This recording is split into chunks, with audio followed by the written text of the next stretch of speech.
আসসালামু আলাইকুম ওয়া রাহমাতুল্লাহি ওয়া বারাকাতুহু। আলহামদুলিল্লাহ রাব্বিল আলামিন ওয়া সলাতু ওয়াস সালামু আলা আশরাফিল আমবিয়া ওয়াল মুরসালিন নবিয়িনা মুহাম্মাদ ওয়া আলা আলিহি ওয়া সাহবিহি আজমাইন। আম্মা বা'দ। আমরা আলহামদুলিল্লাহ শাইখ হোসেন মাহমুদ আব্দুল ওয়াহাব রাহিমাহুল্লাহর কিতাব নাওয়াকিদুল ইসলাম নিয়ে পড়ছিলাম এবং এর সাথে শেখ সালেহ ফাউজানের ব্যাখ্যা সহ পড়ছিলাম।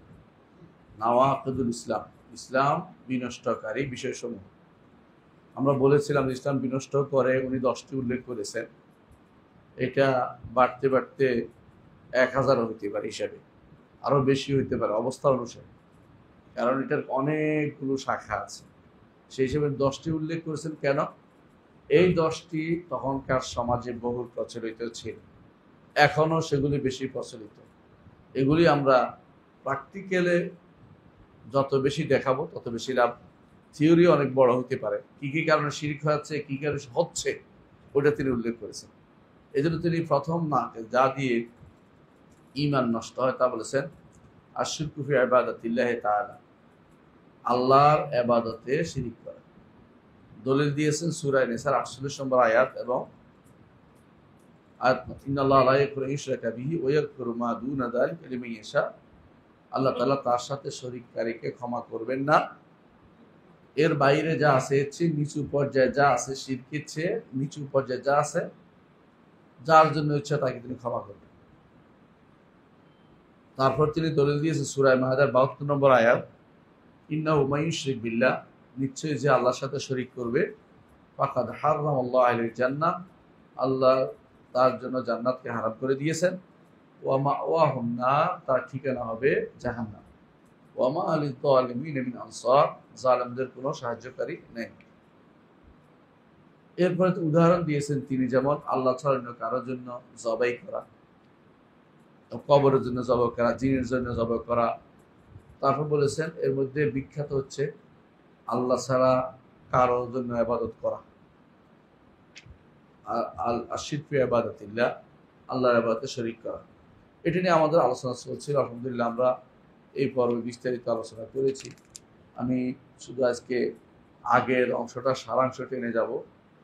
সেটা হচ্ছে আল্লাহর সাথে শিরক দুইভাবে হয়, একটা হচ্ছে শিরকে আকবর, একটা হচ্ছে শিরকে আসগর। শিরকে আকবর হচ্ছে বিশাল ব্যাপার, তার মধ্যে যেটা বেশি প্র্যাকটিক্যাল মানুষ করে থাকে এটা হচ্ছে ইবাদত, আল্লাহ ছাড়া অন্য কারোর জন্য কিছু দেয়া, যেগুলি ইবাদত বলে বিখ্যাত। ইবাদত কিসের নাম মনে আছে আপনাদের? বলছিলেন ইবাদত যদি সংজ্ঞা দিতে হয়, প্রথমত হচ্ছে তাই বলবেন যে ইবাদত দুইভাবে সংজ্ঞায়িত করা যায়। একটা হচ্ছে কি দিয়ে করব, একটা হচ্ছে কিভাবে করব। কি দিয়ে করব ইসমুন জামিউন লিকুল্লি মা ইউহিব্বুল্লাহু ওয়া ইয়ারদা মিনাল আকওয়াল ওয়াল আমাল আয-যাহির ওয়াল বাতিন। আল্লাহ ভালোবাসেন, পছন্দ করেন এবং প্রতিটি কথা ও কাজ দিয়ে, কথা ও কাজের নাম হচ্ছে ইবাদত। এটা ইবাদত, কিন্তু এটা কখন ইবাদত হবে?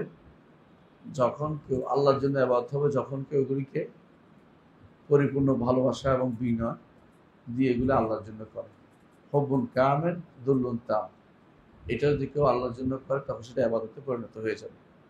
তাহলে কিভাবে হবে, কি দিয়ে হবে, এটা জানার পরে বুঝবেন যে ইবাদত কাকে বলে। সালাত কাকে বলে যদি বলবেন যে কিছু কথা ও কাজ, কিছু কিছু কথা ও কাজকে ইবাদত হয়ে গেছে। কিভাবে একজন মানুষ যখন দাঁড়াবে বিনয় এবং ভালোবাসা সহকারে আল্লাহর জন্য দাঁড়িয়ে আদায় করবে, তখন সে ইবাদত হবে। তাহলে ইবাদতে শিরক অর্থ হচ্ছে যেগুলি ইবাদত বলে বিখ্যাত, এগুলিতে অন্য কাউকে শরীক করা।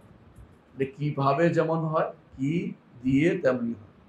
দুইটা দিয়ে শিরক হয়, কিন্তু দুইটা মৌলিক মিলে ইবাদত হয়, কিন্তু শিরক হওয়ার জন্য যে কোনো একটাই শিরক করে ফেলে। যা উদাহরণ দিয়েছিলাম আপনাদের মনে আছে কিনা, অজু হওয়ার জন্য কমপক্ষে 4টা জিনিস লাগে।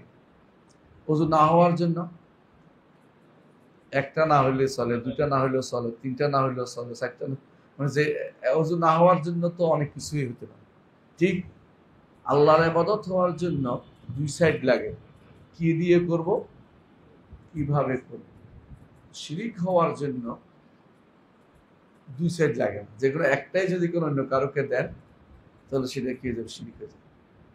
ভালোবাসাও যদি কোনো এমন ভাবে দেন মন থেকে আল্লাহকে ভালোবাসছেন, যেটা এটা অন্য কাউকে দিয়ে দিচ্ছেন, শিরিক হয়ে যাবে। ঠিক আল্লাহ যা দিয়ে আবাদ করতে বলেছেন এগুলো অন্য কাউকে দিয়ে দিলেন, সেটা এরকম শিরিক হয়ে যাবে। জবে করতে বলছেন আল্লাহর জন্য, ফাসাল্লি লিরাব্বিকা ওয়ানহার, জবে তার জন্য করতে বলছে, অন্য কারোর কাছে দিয়েছেন, শিরিক হয়ে গেছে। যদি এটা আবাদত হয়নি, শিরিক হয়ে গেছে। ঠিক অনুরূপ ভাবে ধরেন কেউ আল্লাহ ছাড়া কারো কাছে কিছু চাইল, সেজদাই করলো, খবর একটা সেজদা করলো, কি হয়ে যাবে, শিরিক হয়ে যাবে। এখানে ওই এবাদত আল্লাহর জন্য এবাদত হওয়ার আর কোনো শর্ত না, কারণ শিরিক হওয়ার জন্য হলে অংশ বিশেষ গেলেও শিরিক হয়। এবাদত হলে পুরা দুইটা সাইড, কি দিয়ে আবাদত হবে, কি দিয়ে করব, কিভাবে করব, দুটাই আল্লাহর জন্য হতে হবে। বুঝছেন কথা, পার্থক্যটা বুঝছেন? তাহলে এই সাইডটা মাথায় রাখতে হবে যে শিরিক হওয়ার জন্য অনেক কিছু হয়ে তা শিরিক, আবাদত হওয়ার জন্য অনেক কিছু মিলে একটা আবাদত শুদ্ধ, আংশিক করলে আবাদতটা হচ্ছে। কেউ যদি কোনো সলাতের রুকু সাজদা করছে, আবাদত হয়নি, কিন্তু রুকু সাজদা যদি কোনো কবরের জন্য করে, কি হয়ে যাবে, শিরিক হয়ে যাবে। কথা বুঝছেন তো? রুকু বা সাজদা একটা করলে শিরিক হয়ে যাবে। শিরকের অনেক অনেক প্রকার। তো শিরিক দুইভাবে হয়। তিনি যে বলছেন যে আবাদতে শিরিক না করার জন্য প্রথম যেটা মানুষের ইসলাম নষ্ট করে, ঈমান নষ্ট করে, যেটা হচ্ছে আবাদতে যেন শিরিক না করে, আবাদতে যেন শিরিক না করে। আবাদতে শিরিকটা আমরা একটু আগে বুঝাইলাম যে এটা ব্যাপক জিনিস। যেই কোনো জিনিস আল্লাহ পছন্দ করেন, ভালোবাসেন, তো অনেক জিনিস। এগুলি তিন প্রকার। এগুলি কোনোটা অন্তর দিয়ে করতে হয়, কোনোটা মুখ দিয়ে করতে হয়, কোনোটা অঙ্গ প্রত্যঙ্গ দিয়ে করতে হয়।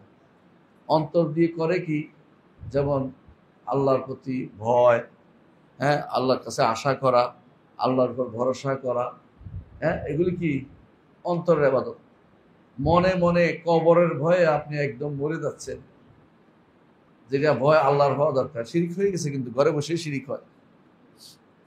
মনে মনে খাজা বাবার কাছে আশা করে একদম বসে রয়েছেন, ছেলে আপনার হবেই, ঘরে বসে থাকলেও শিরিক হয়ে যাচ্ছে।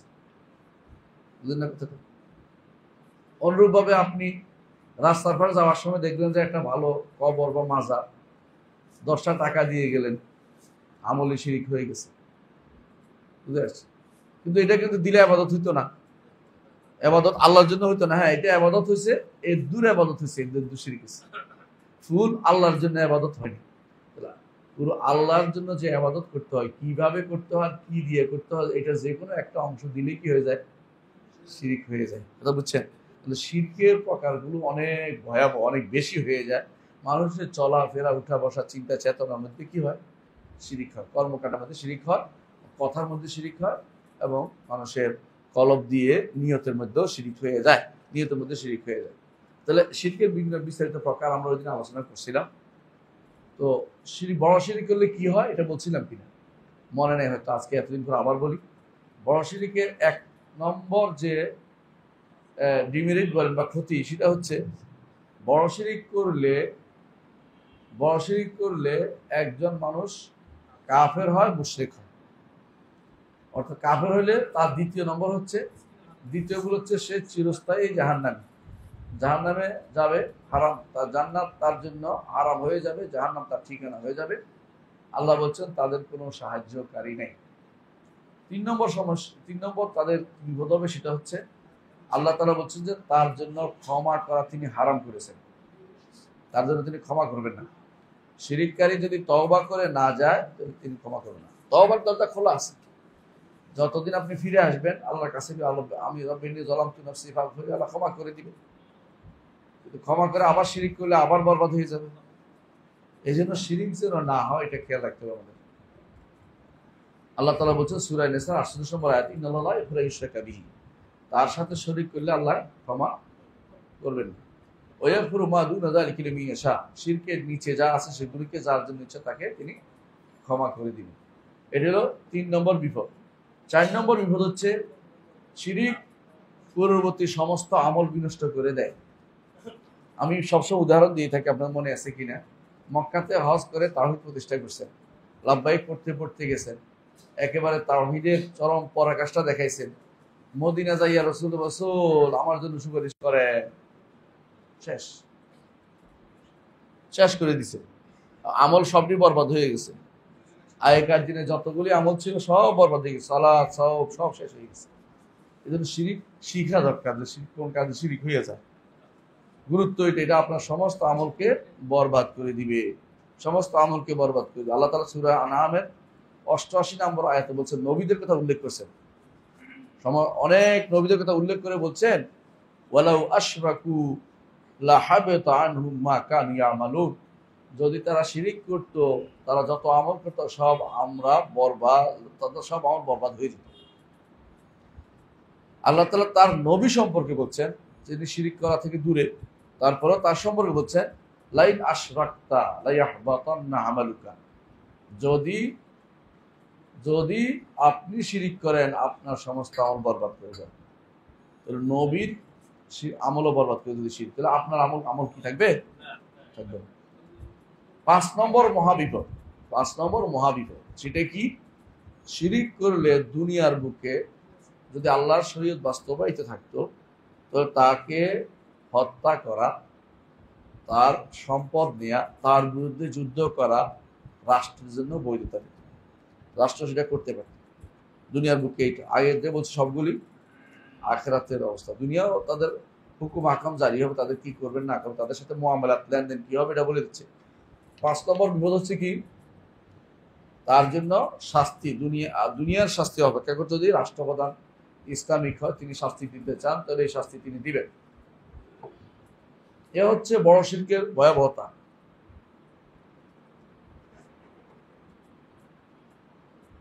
ছোট শিরক একেবারে, ছোট শিরক কাকে বলে? ছোট শিরক হচ্ছে এক ডাকে পরিচয় দেওয়া যাবে না। কেন দেওয়া যাবে না? এর বিভিন্ন ধরন আছে। কোনোটা কথা দিয়ে হয়, কোনোটা বিশ্বাস দিয়ে হয়, কোনোটা আমল দিয়ে হয়। ছোট শিরক হচ্ছে এমন কিছু কথা, এমন কিছু কাজ, এমন কিছু বিশ্বাস অন্তরের মধ্যে রাখা, যেগুলি পুরোপুরিভাবে শিরকে নিয়ে যাচ্ছে না, তবে এর মধ্যে একটা কিছু অন্যকে একটা কিছু প্রবেশ করাই দিছে, অন্যকে একটা কিছু প্রবেশ করিয়ে দিয়েছে। কিন্তু এটা পুরোপুরি হলে কিন্তু শিরক হয়ে যেত, সামান্য ঢুকে গেছে এরকম। যেমন ধরেন কথার শিরক। কিরকম বলেছিলাম ওদিন, কথার ছোট শিরক। সেটা কি? যদি কেউ বলে আপনি আর আল্লাহ আর আপনি যদি না হইতো আমারই বিরোধ হইতো, আল্লাহ তো রাখছেন, সাথে আপনি বিরুদ্ধ করে দিচ্ছে। ও আর বলছে, আর দিয়া, ও দিয়া, এবং দিয়া, কেউ দিয়ে কিছু ঢুকায়, তাহলে এটা কি হয়ে যাবে? ছোট শিরক হবে। বুঝা যাচ্ছে কথাটা? কথাটা একটা উদাহরণ দিলাম। আর একটা অন্তরেরটা দিই। অন্তরেরটা উদাহরণ কি? হ্যাঁ, লোক দেখানো ইবাদত। আহসানতা, লোক দেখানো ইবাদত, লোক দেখানো ইবাদত। তো লোক রিয়া বলে এটাকে, রিয়া সুমা। এটা অন্তরের মধ্যে আছে, যদি কেউ বুঝতে পারে না, আমি কে কি করতেছে আমাদের বলার দায়িত্ব নেই, কিন্তু সত্য আল্লাহর জন্যও করছে, সাথে সাথে মনে করছে যে সিদ্দিকে ভাই দেখলে এরপর দাওয়াত দিবে আমারে, এই জন্য ধরেন মনে মনে আছে, তাতে কি হয়ে গেছে? শিরিক হয়ে গেছে। সব বুঝছেন, আল্লাহর জন্যই করছে, কিন্তু একটু ঢুকছে। আর পুরোপুরি করলে কি হবে? বড় শিরিক হয়েছে, বড় শিরিক হয়েছে। 3 নম্বর হচ্ছে আমলি শিরক। আমলি ছোট শিরক। কিরকম? তাবিজের টান লাগাইছে, উদ্দেশ্য আল্লাহ ভালো করে দিবে, তো এটা একটা মাধ্যম বানাইছে যে এটা দিয়ে ভালো করবে, কিন্তু শরীয়তে এটার মাধ্যম বানায় নাই। অনুরূপ যে কোনো জিনিসকে শরীয়ত মাধ্যম বানায় নাই, আপনি মাধ্যম বানাবেন, শুধু তাবিজ না, যে কোনো জিনিস, এটাই আপনার জন্য কি হয়ে যাবে? শিরকে আসগর হবে। মনে করছে আল্লাহ করবে, তবে এরা করবে, তখন শিরকে আসগর হবে। তো দেখা যাচ্ছে যে শিরকে আসগর অন্তর দিয়ে হয়, মুখ দিয়ে হয়, এবং কর্মকাণ্ডের মাধ্যমে হয়, কার্যকলাপের মাধ্যমে হয়। এই 3 ধরনের শিরকে আসগর আছে। এখন প্রশ্ন হচ্ছে, শিরকে আসগর এটার কতটুকু? এটা দ্বারা এটা বড় শিরকের মধ্যে মৌলিক কি পার্থক্য আছে? বড় শিরকে এটার মধ্যে পার্থক্য হচ্ছে, শিরকে আকবরের মাধ্যমে দিন থেকে বেরিয়ে যায়, শিরকে আসগরের মাধ্যমে দিন থেকে বেরিয়ে যায় না, তবে এটা কবিরা গুনাহ হয়। বড় ধরনের কবিরা গুনাহ। সাধারণ কবিরা গুনার চেয়ে এটার মান বড়, এটার বেশি, এটার প্যারামিটার বেশি, মিটার বেশি। এখন 2 নম্বর যে পার্থক্যটা হচ্ছে, শিরকে আকবর করলে সমস্ত আমল নষ্ট হয়, শিরকে আসগর করলে ওইটা নষ্ট হয়। একজন মানুষ কবরে একটা সেজদা দিছে, কি জন্য? কবরের কাছে কিছু তার ভালোবেসে ঘুরা, তার সব নষ্ট হয়ে গেছে। আরেকজন মানুষ লাউলা আপনি আর অমুক না হইলে, আমি এটা বলে ফেলছে, তার এটা নষ্ট হয়েছে, আবাদতের কথা, কোনো আবাদত থাকলে নষ্ট হয়ে গেছে। যদি কোনো আবাদত থাকে, লোক দেখানো আবাদত থাকে, তো ওইটা নষ্ট হয়েছে, বুঝলেন? কিন্তু সবটি নষ্ট হয়, এটা নষ্ট হয়ে গেছে। পার্থক্য এখানে আছে, ছোট শিরকের পার্থক্য। ছোট শিরক, বড় শিরক মানুষকে রক্ত হালাল করে দেয়, বলছিলাম না যে সরকারের পক্ষে, ব্যক্তি না, সরকারের পক্ষে তার থেকে তাকে হত্যা করতে পারে, তাকে শাস্তি দিতে পারে, জেল দিতে পারে, যতক্ষণ না তার সঠিক হতে আসে। ছোট শিরকের জন্য কাউকে হত্যা করার অধিকার নেই। তো কি করতে পারে? জেল জুলুম দিতে পারবে, যেন না করে বলতে পারবে, বাধা দিতে পারবে, কেটে ফেলতে পারবে, কারো গলার মধ্যে তাবিজ দেখলে কেটে ফেলে দিতে পারবে, কিন্তু রক্ত হালাল করার মতো গুনাহ না। বুঝতে পার্থক্য এটা? তাহলে 3টা পার্থক্য বলছি, মনে আছে ইনশাআল্লাহ? এখন হয়তো বলতে আপনার কাছে হঠাৎ মনে হবে যে ছোট শিরক বোধহয় হালকা জিনিস। না, হালকা না, যে কোনো কবিরা গুনার চেয়ে বড়। এর প্রমাণ হচ্ছে আব্দুল্লাহ ইবনে মাসউদ রাদিয়াল্লাহু বলেছেন যে আমি আল্লাহর নামে মিথ্যা শপথ করা আমার কাছে বেশি ভালো অন্য কারো নামে সত্য শপথ করার চেয়ে। কারণ অন্য কারোর নামে সত্য শপথ করলে শিরিক হবে, আল্লাহর নামে মিথ্যা শপথ করলে কবিরা গুনাহ হবে। অন্য কারো নামে সত্য শপথ করলে ছোট শিরিক হবে। আর যদি তাকে খুব বড় মনে করা হয়, যে অন্য কেউ একেবারে তাকে আল্লাহর পর যে মনে মনে নিয়ে যাও, তখন বড় শিরক হয়ে যাবে। সাধারণভাবে মৌখিক শিরকে অন্তর্ভুক্ত হচ্ছে আল্লাহ ছাড়া অন্য কারো নামে শিরক করা। মৌখিক শিরক, মৌখিক শিরক একটা বলছিলাম উদাহরণ কি, আপনি এবং অমুকি বলার মতো, এটার মতো শিরক আল্লাহ ছাড়া অন্য কারো নামে শপথ করাটা এটার অন্তর্ভুক্ত। কিন্তু এইটার চেয়ে আল্লাহর নামে মিথ্যা শপথ উত্তম কিসের চেয়ে? অন্য কারো নামে সত্য শপথ করা আছে। বুঝতে পারছি কথাটা? কারণ অন্য কারো সত্য শপথ করলে কি হবে? শিরিক হবে। আর আল্লাহর নামে মিথ্যা শপথ করলে কি হবে? কবিরা গুনাহ হবে। কবিরা গুনার চেয়ে ছোট শিরিক বড়। পার্থক্য বুঝছেন তো? এবং আরেকটি জিনিস হচ্ছে, আরেকটি পার্থক্য হচ্ছে, কবিরা গুনাহগার, কবিরা গুনাহগার তো মাদুনা যালিকা, শিরকের নিচু পর্যায়ে। আল্লাহ তওবা করে না গেলেও আখিরাতে আল্লাহ সেটা আল্লাহর ইচ্ছা দিয়ে, তিনি ইচ্ছা করলে কাউকে ক্ষমা করবে, ইচ্ছা করলে শাস্তি দিয়ে ক্ষমা করে জান্নাত দিবেন। কিন্তু শিরিক করলে, ছোট শিরিক করলে তার ক্ষমা নেই। কারণ শিরিক শব্দের ভিতরে আসছে। আখিরাতে তো হ্যাঁ, আখিরাতে চিরস্থায়ী জাহান্নামী হবে না, কিন্তু শাস্তি পাওয়ার জন্য একেবারে সে এখন শাস্তি পাওয়ার ব্যক্তি হিসেবে তার বিবেচিত হয়ে গেছে। ছোট শিরিকের জন্য যে কোনো কবিরা গুনাহ ছেড়ে পড়া, বুঝছেন তো? মানে বড় ছোট শিরকের কারণে আল্লাহর মাশিয়াতের ভিতরে নাই, মানে তার শাস্তি হবে। আর কবিরা গুনাহ হলে আল্লাহর ইচ্ছার ভিতরে, মাশিয়াতের ভিতরে আছে, ইচ্ছা করলে আল্লাহ তাকে শাস্তি দিয়ে জান্নাত দিবেন, নাহলে তাকে আপনি ক্ষমা করে জান্নাত দিবেন, যদি তওবা করে না যায়। এটা তো সবার ক্ষেত্রে পজিটিভ। কিন্তু যদি কেউ ছোট শিরিক করে যায়, তাহলে ক্ষমার তার রাস্তাটা কি হয়েছে? বন্ধ হয়ে গেছে, তার শাস্তি হবেই। এরকম অবস্থা। ছোট শিরিক করে এই জন্য যাওয়া যাবে না। বুঝতে পারছি পার্থক্যটা? বুঝছেন? তাহলে ছোট শিরকও ভয়াবহ, যে কোনো কবিরা গুনার চেয়ে ভয়াবহ।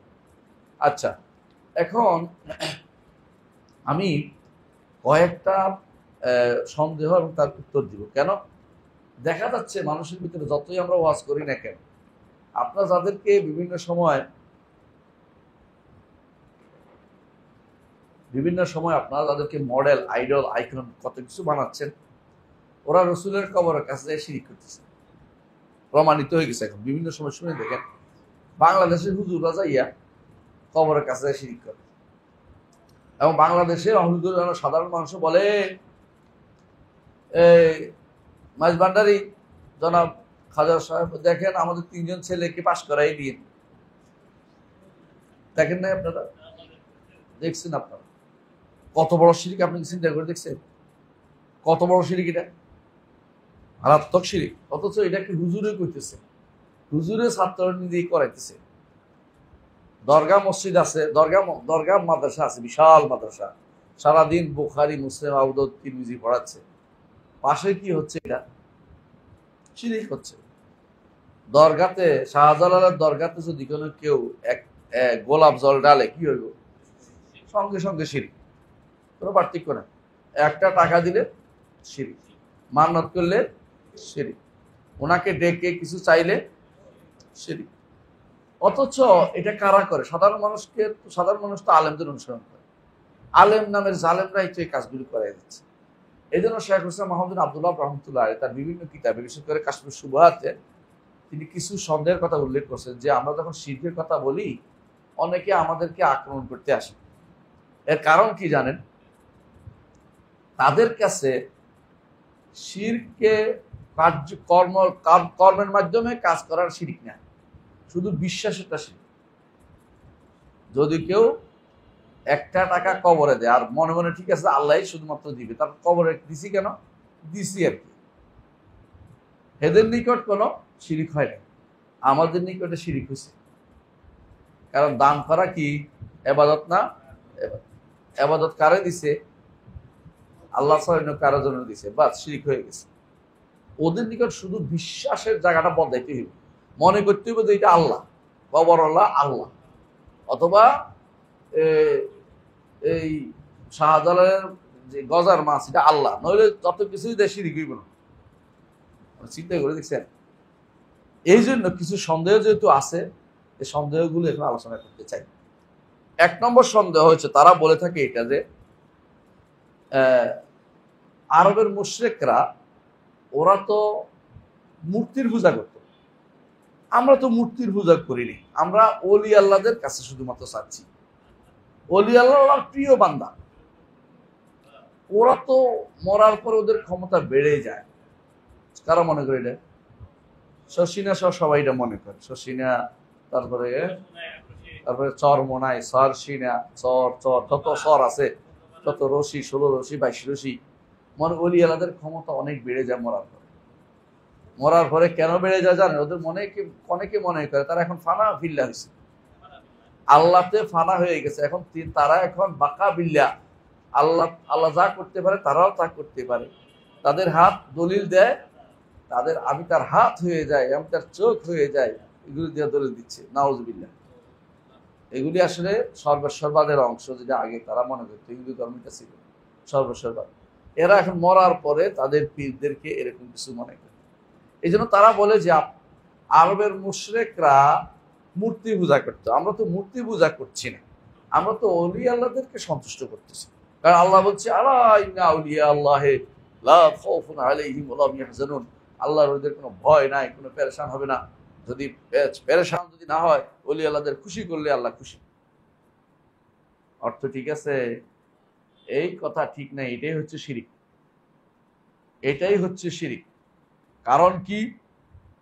তারাই যে বলছে যে এরা তো শুধুমাত্র আরবের মুশরিকরা শুধু এই মূর্তি পূজা করতে, কথাটা ঠিক নয়। আরবের যাদের সাথে যাদের রাসূলুল্লাহ সাল্লাল্লাহু আলাইহি ওয়াসাল্লাম যাদের বিরুদ্ধে যুদ্ধ করছে, ওরা কেউ কেউ মূর্তি পূজা করতো, কেউ গাছ পূজা করতো, কেউ পাথর পূজা করতো, কেউ ফেরেশতা পূজা করতো, কেউ নেককারদের পূজা করতো। সবগুলি ছিল। শেখ হুসেন মাহমুদ আব্দুল্লাহ রহমতুল্লাহ তার কিতাব কাশ্মীর সুবহাতে এটা উল্লেখ করেছেন। কাশ্মীর সুবহাতে বাংলা ব্যাখ্যা সহ বের হয়েছে, প্রত্যেকটা কপি রাখেন করেন, দেখছেন আপনারা ইনশাআল্লাহ। আমার সম্পাদনার সাথে বের হয়েছে। দলিল কি? দলিল হচ্ছে সূরা ইউনূসের 18 নম্বর আয়াত। আল্লাহ তাআলা বলছেন ওয়ায়াবুদুনা মিন দুনিল্লাহি, আর তারা আল্লাহ ছাড়া এমন কিছুর ইবাদত করে মা লা ইয়াদুররুহুম শাইআন ওয়া লা ইয়ানফাউহুম, এগুলি তাদের কোনো উপকারও করে না, ক্ষতিও করতে পারে না। ওয়ায়াকুলুনা হাউলাই শুফাআউনা ইনদাল্লাহ, তারা বলে যে এগুলি আল্লাহর কাছে আমাদের জন্য সুপারিশ করবে। এখন প্রশ্ন হচ্ছে, উনি বলতেছেন যে নাসারারা কি জন্য পূজা করতো? ঈসা সুপারিশ করবে, ঈসা সুপারিশ করে। নাসারারা তো মূর্তি পূজা করতো না। নাসারা মুশরিক হলো কেন?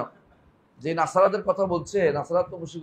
আর তারা ভালো করে জানে মূর্তি, এই যে মূর্তিটা মাটি, এটা যে কথা বলতে পারে না, ভালো করে সবাই বুঝে। এরা কি জন্য মূর্তি বানাইছে? কোনো একটা ব্যক্তির মূর্তি তো বানাইছে, কথা বুঝছেন কিনা? ইসাফ ও নায়েলা 2 পুরুষ আর নারী ছিল। ওদের মূর্তিতে ইসাফা নাইলা ছিল, একটা ছিল সফাতে, একটা ছিল মারওয়াতে। সফা মারওয়াতে দুইটা ছিল, দুই জায়গায় দুইটা ছিল। কি করতো? এটা শুয়ে শুরু করতো, ওটা শুয়ে শেষ করতো।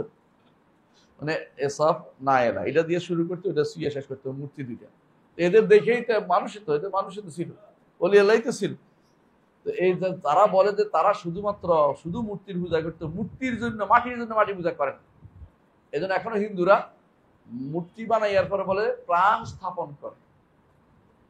এখন ধরে নাও এটা কি হয়েছে, এখন অমুক মাপ, হ্যাঁ অমুক দেবী হয়েছে, অমুক দেব হয়েছে, অমুক এটা হয়েছে, ধরে টরে বলে, তার প্রাণ স্থাপন করে একটা কার মূর্তি, একটা ব্যক্তির। তারপরে সেটা শুধু মূর্তি মাটির আবার তারা করে না। বুঝছেন এই কথাটা? আপনার কাছে মনে হলে কিছু ঠাকুরে জিজ্ঞাসা করেন, প্রাণ স্থাপন একটা আছে, তারপরে শুধু আবাদ, এর আগে আবাদ করে না। বুঝতে পারছেন যে যে জিনিসটা ওরা করতো, এরা যে ভুল বুঝছে না, শুধুমাত্র মূর্তির আবাদ তারা করতো না, তারা ওলিয়ালার আবাদ করতো, নবীদের আবাদ করতো, ফেরেশতার আবাদ করতো। এদেরকেই আল্লাহ তাআলা, সুতরাং এদেরকে আল্লাহ তাআলা মুশরিক বলেছে, এদের বিরুদ্ধে যুদ্ধ করেছেন রাসূল, এবং এদের জান মাল হালাল হয়ে গিয়েছিল, এবং এরাই রাসূলুল্লাহ সাল্লাল্লাহু আলাইহি ওয়াসাল্লামকে সরিয়ে দিয়েছে মদিনা, মক্কা থেকে। এদের ভাই ভাই শত্রু হয়েছে শুধু এই কারণে যে এরা এইটা পূজা করতেছে। এরা যদি কোনো মূর্তি শুধুমাত্র মূর্তি পূজার কারণে হইতো, তাহলে যারা ইহুদি নাসারারা ইয়ার পূজা করে, কার? ঈসার। আর ইহুদিরা ওজাইরের। তাহলে এরা ঠিক আছে, ওরা ভুল করতেছে, এটা বলতে নাউজুবিল্লাহ, এটা তো বলেনি। শরীয়ত বলছে যে একই ক্যাটাগরির, কারণ এরাও এদের মতোই নেককার বান্দাদেরই পাথর বানায়, অথবা নেককার জায়গার পাথর নিছে, নেক জায়গার পাথর নিছে। যে পাথরে আবাদ করতো, এটা করতে গিয়ে নিছিল হারামের পাশ থেকে নিছে। ঘটনা জানেন কিনা?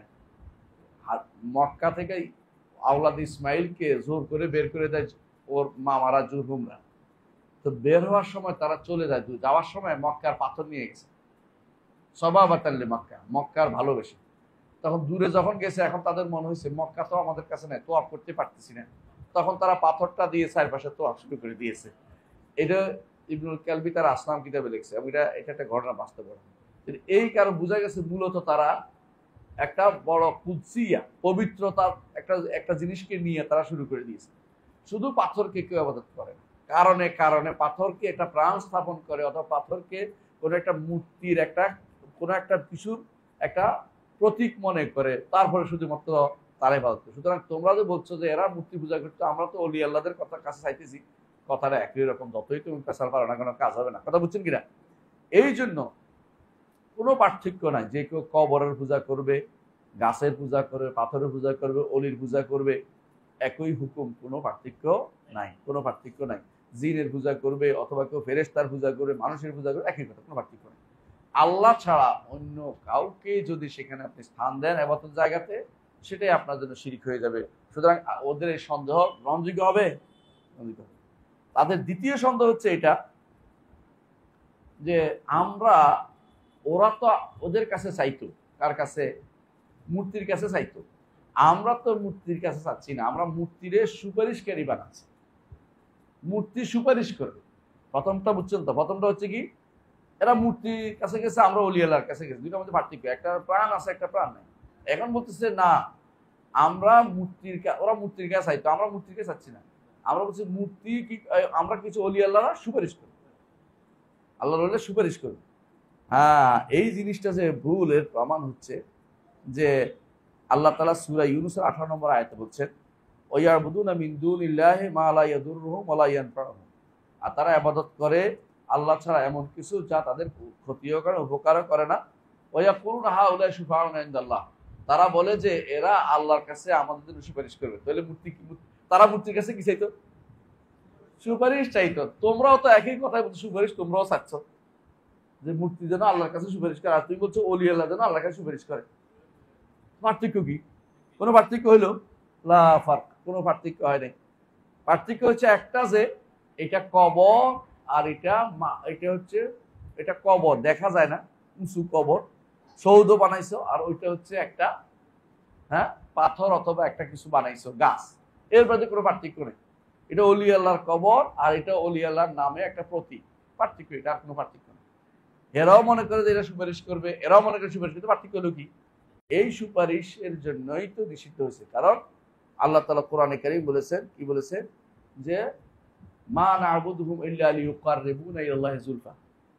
যারা কাফের তারা বলে যে আমরা এদের ইবাদত এই জন্য করি, এরা আল্লাহর কাছে আমাদেরকে সুপারিশ করে নৈকট্য এনে দিবে। তো তোমাদের মধ্যে এদের মধ্যে কি পার্থক্য? পার্থক্য বোঝা আসছে? তাহলে এই সন্দেহ অমূলক, এটা ঠিক নয় যে, এটা ঠিক নয় যে এরা সুপারিশ করতে পারবে আর মূর্তি সুপারিশ করতে পারবে না, এই পার্থক্য তারাও করে। তারাও চাইতো মূর্তি সুপারিশ করবে, কারণ কেন মূর্তি সুপারিশ করে বুঝেন কিনা? তারা বানাইছে, লাত বানাইছে আল্লাহ থেকে, এক বর্ণনায় আল্লাহর মেয়ে বানাইছে লাতকে, নাউজুবিল্লাহ। তারা বলতো যে মেয়েদের কথা বাবা বেশি শুনে, সুতরাং মেয়ে বানাইলে না। ওজ্জা আজিজ থেকে বানাইছে, আল্লাহর আজিজ নাম থেকে ওজ্জা বানাইছে। মেয়ের কথা আল্লাহ শুনবে এই জন্য মেয়ে বানাইছে। আর মান্নান থেকে বানাইছে, মান্নান নাম থেকে, যে আল্লাহর নাম মান্নান থেকে তার নাম, তার মেয়ের নাম বানাইছে মান্নান। আল্লাহ কোরআনে কারীমে এই জন্য বলেছেন আফরাআইতুমুল লাতা ওয়াল উজ্জা ওয়া মানাতা আত-তালিসাতাল উখরা আলাকুমুদ যাকারু ওয়া লাহুল উনসা। আফরাআইতুমুল লাতা ওয়াল উজ্জা, আমাদের জানাও লাত উজ্জা মানাত সম্পর্কে আমাকে বলো, তোমাদের জন্য যত ছেলে আর আমার জন্য যত মেয়ে। বুঝছেন কি? ওয়াইজা বুশরা আহাদুম বিল উনসা যাল্লা ওয়াজহু মুসওয়াদান ওয়া হুয়া কাযিম। তাদেরকে বলা তোমাদের মেয়ে হইছে, মন খারাপ করে ফেলে, ছেলে হইছে বলে মন খুশি হয়ে যাও, আল্লাহর জন্য যত মেয়ে। মানে আল্লাহ এটা কেন বলছেন? কারণ এটা আল্লাহর মেয়ে সাব্যস্ত করতে, এই জন্য। কথা বুঝছেন কিনা? আবার আরেক বর্ণনা আসছে লাত মূলত একজন ইয়ালুতু সাউইক, হাজিদের জন্য ছাতু বানায়, এক পাথরের উপরে ঘষা ঘষা ঘষা ঘষা ছাতু বানাইয়া, তখনকার কিন্তু মেশিন ছিল না, ঘষা ঘষা ছাতু বানাইতে হাজিদেরকে ছাতু চিনেননি? ছাতু সরবরাহ করতো। এখন আছে কিনা দেশে জানি না, ছাতু সরবরাহ করতো। তো যখন লোকটা মারা গেছে তখন এইটা এখন মুকাদ্দাস, পবিত্র জিনিস হয়ে গেছে। তাহলে পার্থক্য কি? অলি আল্লাহর কবরস্থান, অলি আল্লাহর বসার জায়গা, হ্যাঁ, চিশতিয়ার বসার জায়গা, নকশবন্দিয়া বসার জায়গা, দেখছেন না? এবং বাইশ বুস্তামির হ্যাঁ বসার জায়গা, এগুলি তারা এখন মাজার বানাই ফেলছে। আর ওই লাতের মাজার বানানো আর বাইশ বুস্তামির বসার জায়গা মাজার কি পার্থক্য করবে? একই তো জিনিস, যতই প্যাস মারানো করে একই জিনিস। কারণ লাতও ভালো কাজ করতে বলেই তো নিছে, বাইশ বুস্তামি তোমাদের কাছে ভালো ছিল বলেই তো নিছে, যদিও সে ভালো ছিল বলে কোনো প্রমাণ নেই। সোজা কথাই তাই, তার অনেক উল্টাপাল্টা কথা আছে। একটা বই আছে আন-নূর মিন কালিমাতে তাইফুর, ইয়ার নাম বাইশ বুস্তামির নাম ছিল তাইফুর। বাইশ বুস্তামির বক্তব্যের মধ্যে শিরকে ভরা। তারপর ওদের কাছে আল্লাহর ওলি, যে এরা যত বড় শয়তানি করে তত আল্লাহর ওলি দেখা যায়, বুঝছো না? হায়দার আলী রাস্তায় রাস্তায় ঘুরতো, তালা বাবা চিনছেন না? ঢাকা শহর দেখছেন কিনা কেউ? দেখছেন? তালা লাগাই লেগে হাঁটতে, পিছনে 10-20-25 জন হাঁটতো, শুধু হাঁটা ওর কাম ছিল। মরে গেছে, এখন আল্লাহর ওলি হয়ে গেছে সে। এখন তার মাজার কোথায় দিবে? দুই শাহ আলীওয়ালারা ঝগড়া, মিরপুরওয়ালা ইয়ারা, হ্যাঁ, ওইদিকে অন্যরা ঝগড়া, দুইজনের ঝগড়া, বিশাল ঝগড়া। কি জন্য? আমাদের এখানে মাটি দিতে হবে। কেন? যেখানে মাটি দেয় সেখানে তো ব্যবসা, এই ব্যবসাতে কোনোভাবে দূরে সরা যাবে না, বিশাল সুযোগ, এই সুযোগ দূরে সরে যায়। তো এই জন্য এরা যে বলতো যে এরা তো মূর্তির কাছে তো, আমরা তো অলি আল্লাহকে বলতে সুপারিশ করতে, এটা মিথ্যা কথা। ওরাও কি করতো? মূর্তিকে সুপারিশকারী বানাইছে। তোমরাও কি বানাইছো? অলি আল্লাহরে সুপারিশকারী বানাইছে। তাহলে বোঝা গেল যে এটাও কি এদের একটা সন্দেহ, এটা অমূলক সন্দেহ, এটা এদের সন্দেহগুলি সত্য না। 3 নম্বর সন্দেহ, তাদের 3 নম্বর সন্দেহ হচ্ছে তারা বলে যে আরবের মুশরিকরা তো লা ইলাহা ইল্লাল্লাহ বলতো না, আমরা তো লা ইলাহা ইল্লাল্লাহ বলি। মানে এখন গেছে আরেক জায়গায়, বুঝছেন তো? যে এরা লা ইলাহা ইল্লাল্লাহ বলতো না, আমরা তো লা ইলাহা ইল্লাল্লাহ বলি। তো আমাদের সাথে ওদের এখন হবে বলে কি করে? আপনি কি বুঝছেন? এটার জবাব কি? জবাব তো সুবহানাল্লাহ, লা ইলাহা ইল্লাল্লাহ বলে এটা নষ্ট করা এক হয়ে গেছে। অজু করে কেউ যদি কোনো কিছু একটা করে, অজু নষ্ট হয়, কিছু বললাম নাকি সুন্দর, এরপরে কি অজুটা রইলো? তুমি লা ইলাহা ইল্লাল্লাহ বলেও কি করলা? অজুটা তুমি তো লা ইলাহা নষ্ট করে দিলা। সুতরাং ওরা লা ইলাহা ইল্লাল্লাহ না বলে শিরিক করছে, তোমার লা ইলাহা বলে শিরিক করছে, পার্থক্য এটাই। পার্থক্য বুঝছেন তো? নষ্ট জিনিস হয়ে যায় এটা বলে লাভ হইলো কি তোমাদের? তুমি তো আর বারবার বারবার মিথ্যা কথা বলতেছ। লা ইলাহা ইল্লাল্লাহ বলতেছ, দেখছেন না? লা ইলাহা ইল্লাল্লাহ বলতে বলতে লাইলং ইল্লং লা ইলাহা ইল্লাল্লাহ বলতে বলতে কায়ার উপরে ছাদের উপরে যায়। হ্যাঁ, জিকির করতে করতে হুজুর উপর দিয়ে লাভ দিয়ে পড়ে, হুজুরে লইয়া পড়ে। দেখছেন না কত লা ইলাহা ইল্লাল্লাহ করে পড়ে যাচ্ছে। হ্যাঁ, আবার হুজুর বলতেছে এগুলি আমার পাগল, আর হুজুর মুরিদ বলতেছে এই আল্লাহ, এই আল্লাহ। হুজুর বলতেছে আমার পাগল। কোথায় কি, কোথায় বাকি রইল কি? আর ইমানের কি বাকি রইল? বোঝা গেল যে লা ইলাহা ইল্লাল্লাহ কি রাখছে? রাখে নাই। তো তোমরা লা ইলাহা ইল্লাল্লাহ বলে আর না বলা দিয়ে পার্থক্য করে কোনো লাভ নাই। তোমরাও লা ইলাহা ইল্লাল্লাহ বলেও নষ্ট করছো, ওরা না বলেই নষ্ট করে আছে। এটা পার্থক্য, একটু আর কোনো পার্থক্য নাই। দ্বিতীয় পার্থক্য হচ্ছে এরা লা ইলাহা ইল্লাল্লাহর অর্থ বুঝতো বলেই বলতো না, আর তোমরা দরকার হলে 1000 বার অথবা 1,00,000 বার পাঁচ আনফাস জিকির করবা। পাঁচ আনফাস বুঝেননি?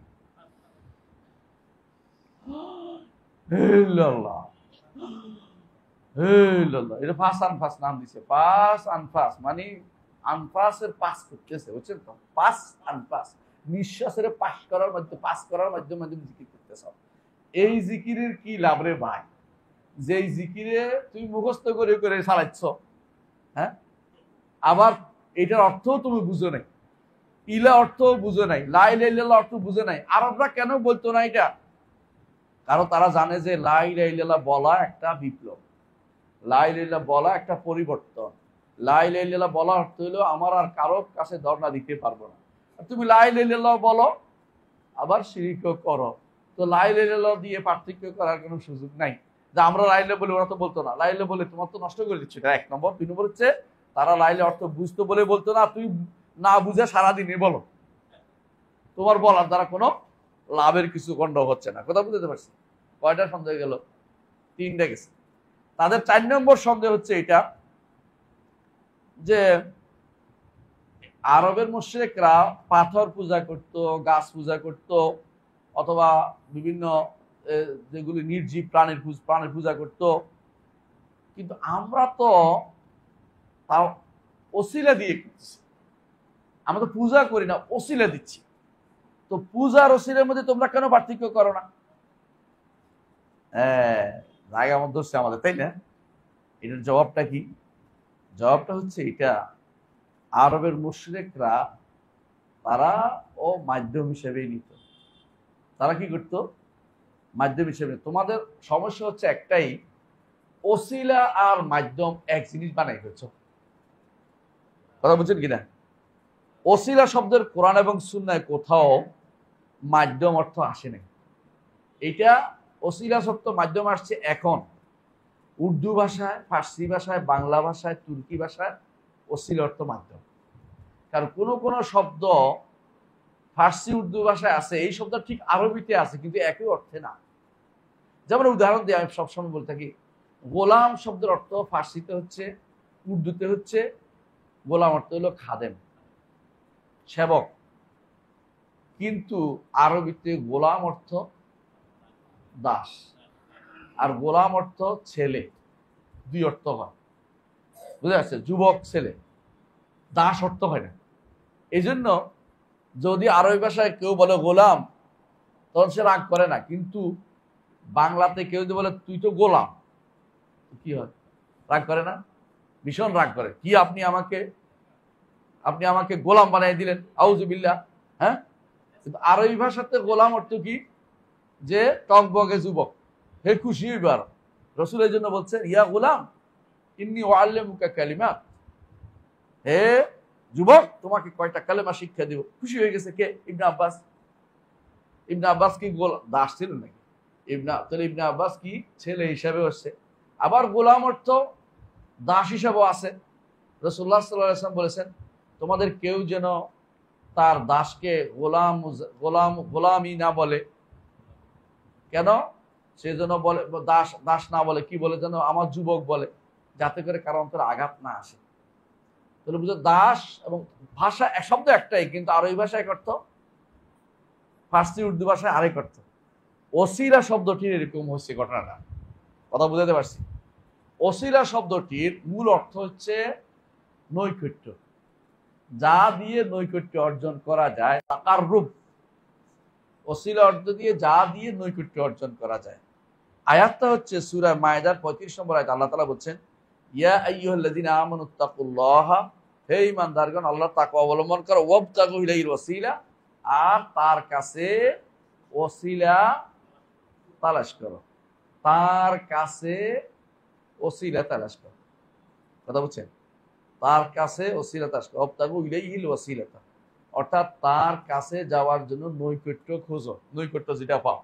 এরা বানাইছে এটা, হে ঈমানদারগণ আল্লাহর তাকওয়া অবলম্বন করো এবং তার কাছে যাওয়ার জন্য মাধ্যম খুঁজতে হবে। মানে অনুবাদটা ভুল করছে। ভুলের প্রমাণ হচ্ছে আরবি কোনো ডিকশনারিতে আপনি এখন খুঁজে দেখেন, একেবারে যুগ যুগ যুগ ধরে ওসিলা অর্থ মাধ্যম লেখেনি, কেউ লেখেনি।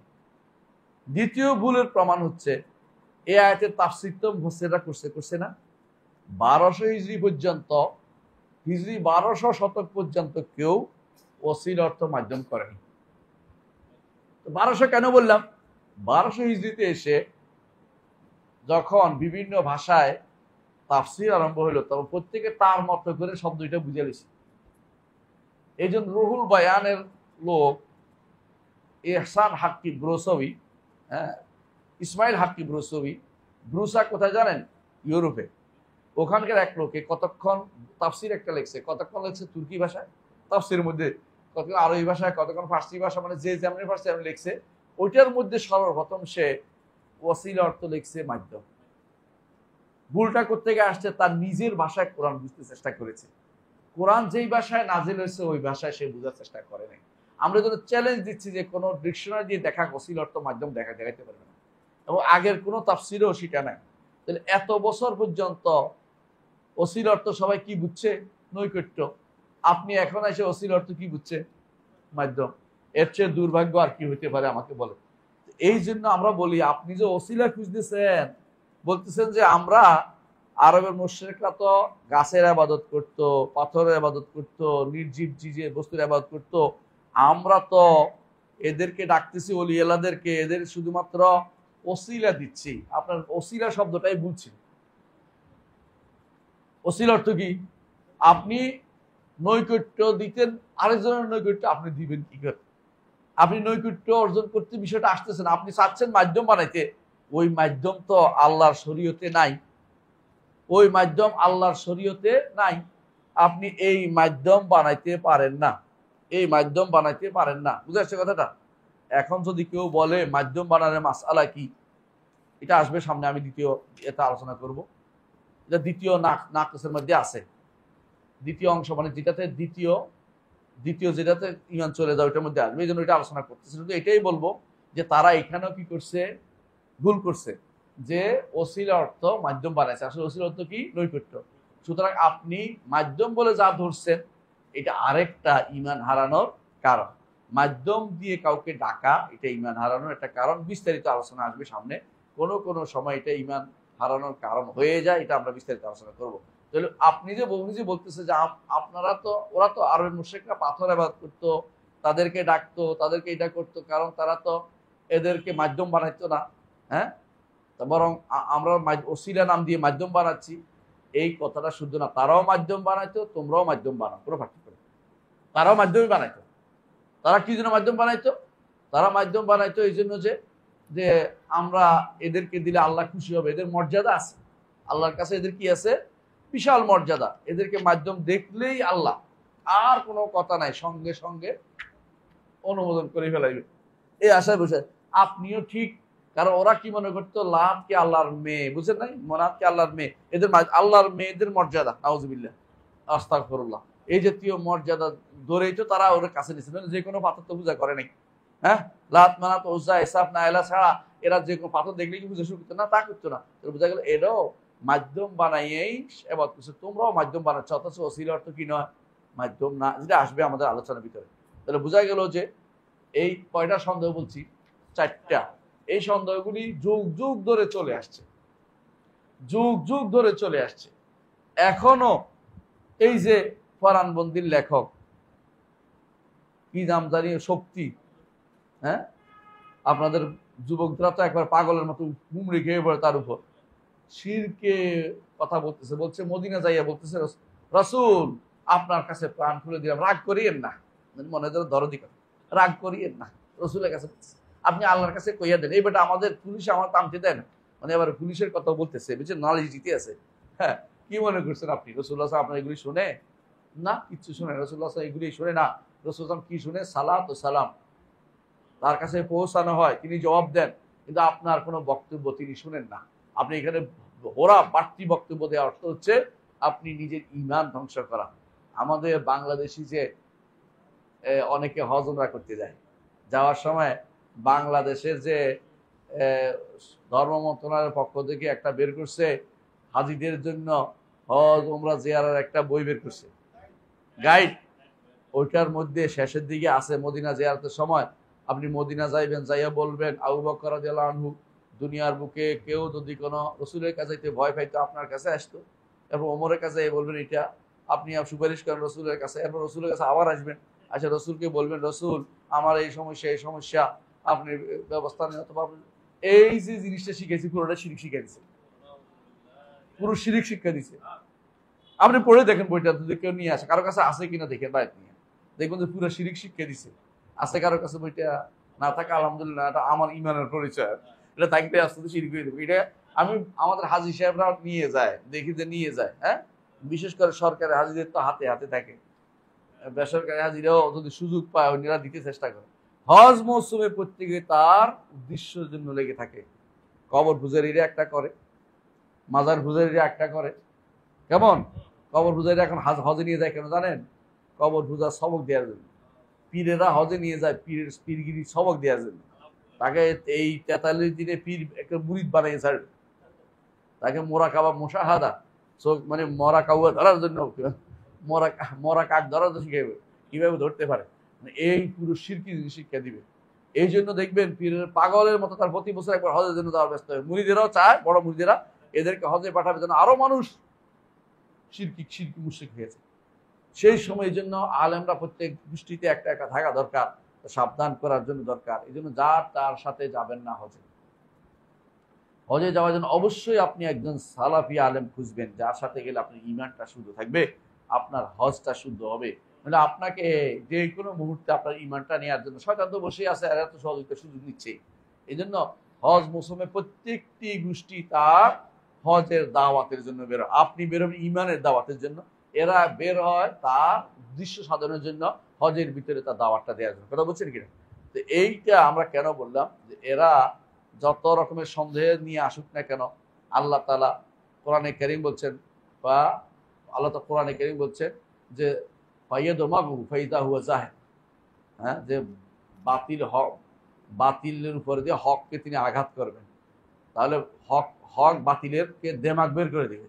মানে দিমাগ হলো ভিতরের চামড়া, উপরের চামড়া, ভিতরে একটা চামড়া আছে, দিমাগ মাথার উপরে ভিতরে একটা, ব্রেনের উপরে একটা চামড়া আছে, ওটা হচ্ছে দিমাগ বলে, মানে এটা দেমাগ, ভাইয়া দমাগ ওইটা বের করে দিবে। অর্থাৎ এত কঠিন পরিমাণে আঘাত করে, হ্যাঁ, আল্লাহ তাআলা কোরআনে কারীম বলছেন তাদেরকে বাল নাকযিফু বিল হাক্কি আলাল বাতিল, বরং আমরা হক দিয়ে বাতিলের উপরে আঘাত করি।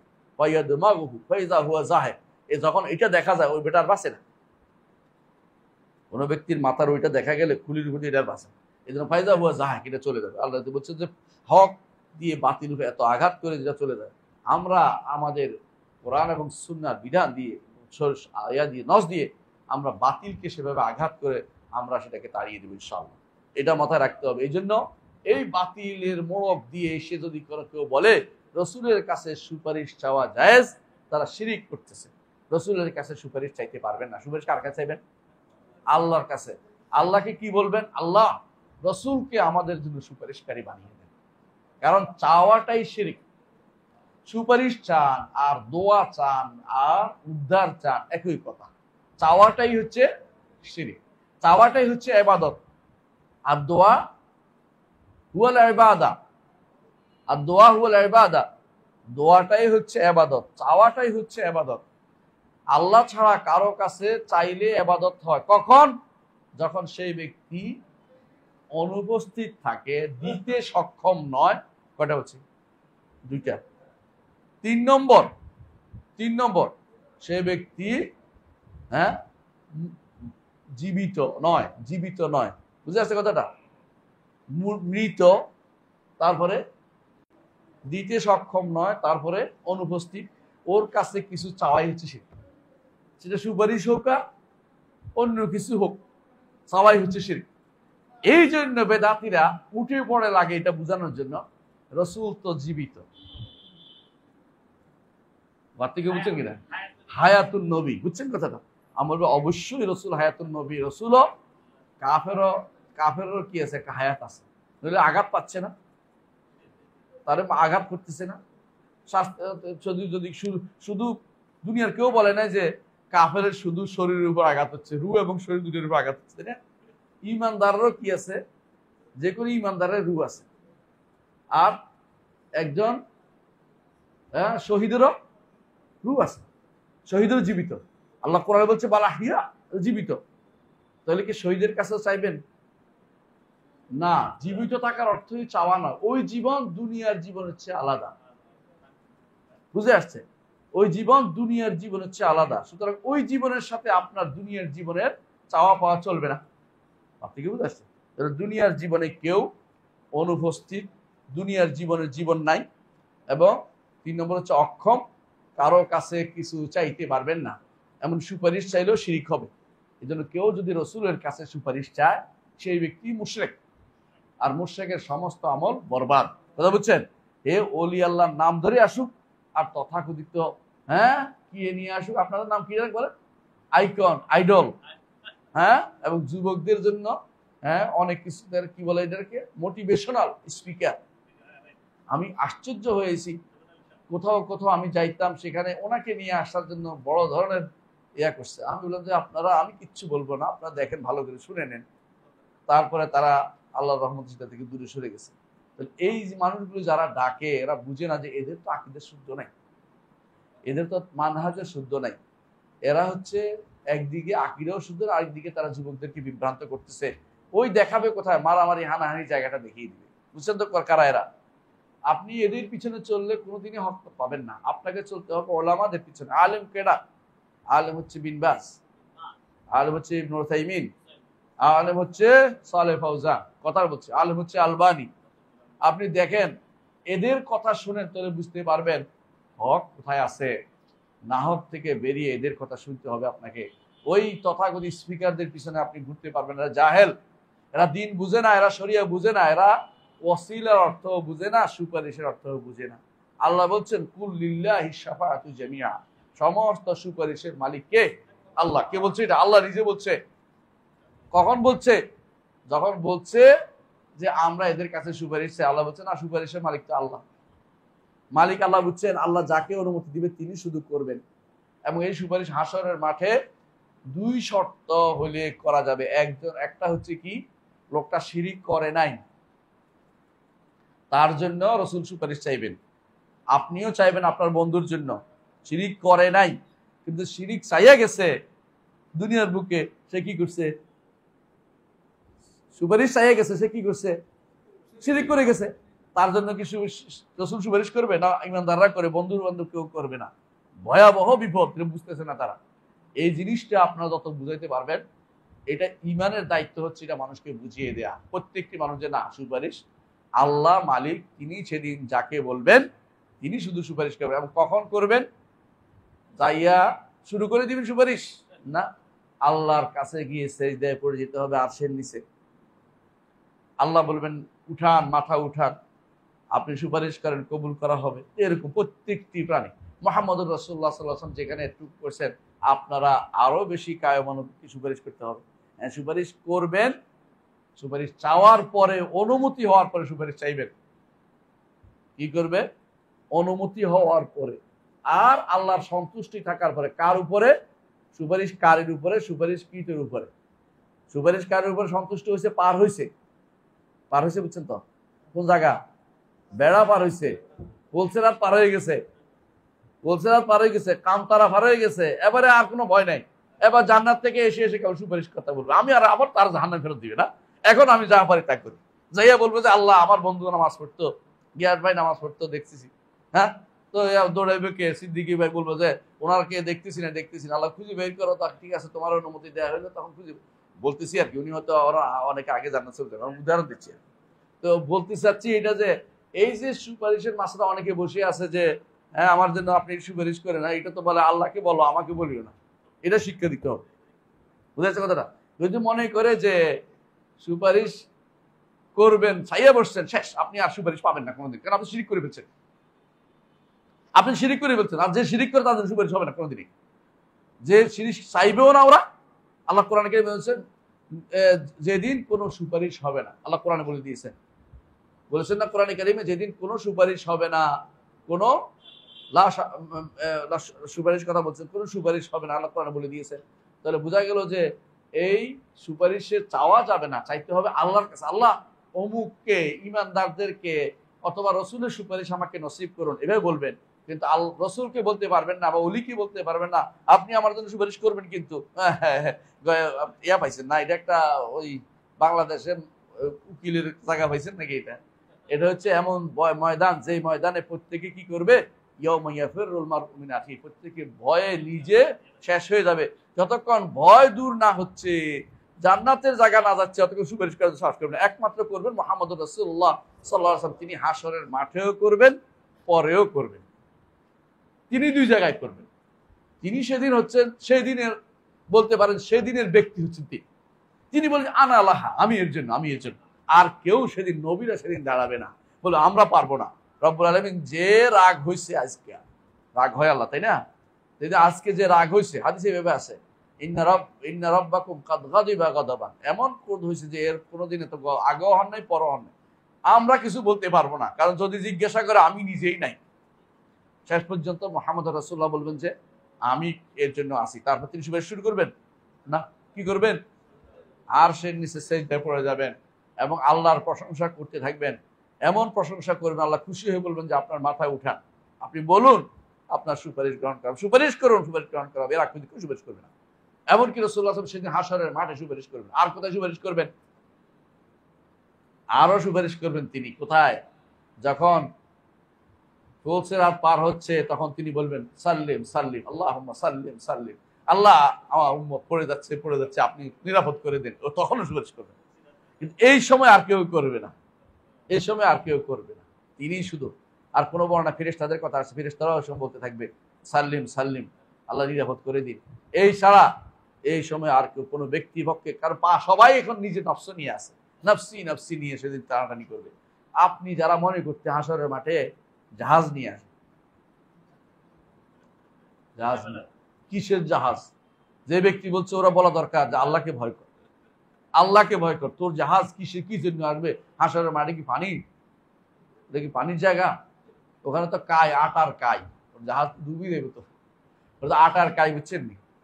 আটার কাই দিচ্ছেন নি? পা দিলে কদু যাইব, যদ্দূর ডুবে ডুবে দেব, আমল অনুসারে ডুববে, নাক পরিমাণ ডুবতে থাকবে, উঠবে ডুববে, এরু করবে, বুঝছেন কথাটা? যার ঈমান ভালো, ভালো অবস্থায় থাকবে, সেদিন যারা আরশের নিচে ছায়া পাবে, তারা হচ্ছে সেরা। তারা যদি দ্বিতীয় ধাপ আরেকবার বলে যে আরশের নিচে ছায়া দিছি, বিনা হিসেবে চলে যা, তারা হবে সবচেয়ে সেরা। আর এর বাইরে প্রত্যেকটি মানুষ বিপদের মধ্যে আছে। সেদিন বিপদ ছাড়া কিছু নাই, বিপদ আর বিপদ, বিপদ। সেদিনের নাম হচ্ছে ইয়ৌম, হ্যাঁ, ইয়ৌমুত তাগাবুন, ইয়ৌমুত তাগাবুন। সেদিন ইয়ৌমুত তাগাবুন, সেদিন হচ্ছে ঠকে যাওয়ার দিন। সবাই বলবে হায় রে, কেন ভালো কাজ করলাম না, হায় রে কেন শিরিক ছেড়ে দিলাম না, হায় রে কেন উপর নির্ভর করেছিলাম। এই কথা বলবেন। কোনো পীর আপনাকে কোনো পথ দেখাবে না, ভুল পথ দেখাবে। শুধু আলেমের অনুসরণ করুন, ওলামায়ে দ্বীন আপনাকে পথ দেখাবে। নবীরা সব আলেম ছিলেন, নবীরা পীরগিরি করেন নাই, গদ্দি নসীন ছিলেন না।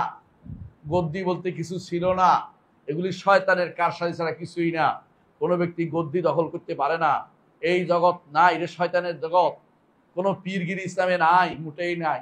আমার দেশটা কুড়ে কুড়ে খাচ্ছে এই পীর ফকিররা, এবং মানুষ বলে থাকে যে কলা গাছ খাইছে জিরে আর দেশ খাইছে পীরে। বাস্তবতা এগুলি। পীরের কারণে আজ আমাদের দেশে ভালো কিছু করতে পারবেন না আপনি, যেটাই করেন পীর। আবার আপনি পীরের সাথে ঐক্য করতে যাচ্ছেন, আপনার ইমান কত শক্তিশালী, আপনি ইমান যে কত শক্তিশালী, আপনি পীরের সাথে ঐক্য করতে যান, আমরা কিচ্ছু বলবো না, আপনি আল্লাহর কাছে জবাবদিহি করবেন। আপনি সেখানে ইমান দেখে আসছেন, আমরা ইমান দেখি না, আমাদের সামনে কেবল শিরিক দেখি ওনার কাছে, ওনাদের বেদে মারেফতে আর আশেক মাসুকের মধ্যে শিরকি ভরা। আপনার চোখে এটা পড়া উচিত ছিল, এটা সাবধান করা দরকার ছিল, এগুলি চোখে দেখেন না কেন? এইটা প্রত্যেকের দায়িত্ব। ওরে ভাই, একজন মানুষ যদি সুদ খায়, ঘুষ খায়, জিনা ব্যভিচার করে, তারও তো সুপারিশ পাওয়ার অধিকার আছে। শিরিক করলে কোনো অধিকার নাই, আপনি বুঝছেন কিনা? তার সুপারিশ পাওয়ার কোনো অধিকার নাই। কেন আপনি ওইটা দেখেন না? আপনি আল্লাহর দিন প্রতিষ্ঠার স্বপ্নে বিভোর, ভালো কথা, কিন্তু শিরিক দিয়ে আল্লাহর দিন প্রতিষ্ঠা হবে না, মুশরিক দিয়েও প্রতিষ্ঠা হবে না। মুশরিকদের সম্পর্কে সাবধান করতে হবে। ইন্না লা নাস্তাইনু বিমুশরিক, রাসূল বলেছেন আমরা মুশরিকদের কোনো সাহায্য নেই না। আপনি যদি কোনো মনে করেন আল্লাহ তাআলা আপনাকে যে দায়িত্ব দিয়েছেন তার বেশি নেবেন, আপনি ভুলের উপর আছেন। আল্লাহ যে দায়িত্ব দিয়েছেন ওইটাই আপনি পালন করেন, যথেষ্ট আপনার জন্য। আল্লাহ দিয়েছে আপনাকে, কি বলেছেন? ইয়া আইয়ুহাল্লাযীনা আমানু কু আনফুসাকুম ওয়া আহলিকুম নারা, হে মানুষেরা নিজেকে বাঁচাও, পরিবার বাঁচাও। প্রত্যেকটি মানুষ যদি নিজে বাঁচে, পরিবার বাঁচে, দিন কায়েম হবে। আর যদি আপনি দিন কায়েমের জন্য শিরিক করে দিন কায়েম করতে চান, তো দিন তো আগেই বরবাদ করে দিচ্ছেন, কায়েম করবেন? দিন তো সবাই বলছেন আগে দিনে হত্যা করে ফেলছেন, আপনি কিসের দিন কায়েম করবেন? মনে রাখবেন, মুশরিকদের সাথে আগে শিরক বর্জনের দাওয়াত দেন, তাওহীদের দাওয়াত দেন, ইমানের দাওয়াত দেন। ইমান গোষ্ঠী তৈরি হলে আল্লাহ সাহায্য করবেন। ওয়াদা করছেন, ওয়াদাল্লাহুল্লাযীনা আমানু ওয়া আমিলুস সালিহাতি লা ইস্তাখলিফান্নাহুম ফিল আরদি। আল্লাহ ওয়াদা করছেন, ঈমান ও আমল সালেহ করলে জমিনের বুকে তাদেরকে সুপ্রতিষ্ঠিত করবেন। ঈমান নাই, আমল সালেহ নাই, ওই প্রতিষ্ঠিত হওয়ার আমাদের দরকার নাই। কারণ এরকম রাষ্ট্র হিন্দুরাও করে, বৌদ্ধরাও করে। হ্যাঁ, ওই রাষ্ট্রটা আমাদের কোনো দরকার নেই। আমাদের ওই রাষ্ট্র করা দরকার যে রাষ্ট্র মুহাম্মদুর রাসূলুল্লাহ সাল্লাল্লাহু আলাইহি ওয়াসাল্লাম করেছেন। আল্লাহর ওয়াদা কি সত্য না? ওয়ামান আসদাকু মিনাল্লাহি কিলা ওয়ামান আসদাকু মিনাল্লাহি হাদিসা।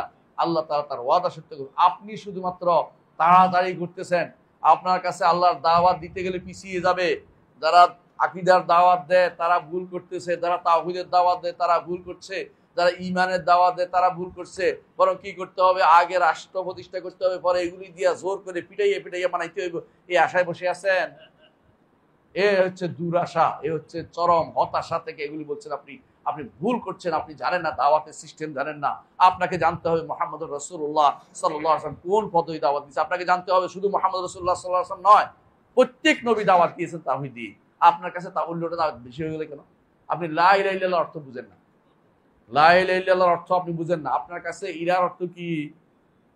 আপনার কাছে ইলাহর অর্থ মাবুদ না, আপনার কাছে ইলাহর অর্থ হচ্ছে, ইলাহার অর্থ তারা প্রত্যেকটা বইতে করে, আপনি দেখবেন, আইনদাতা, বিধানদাতা।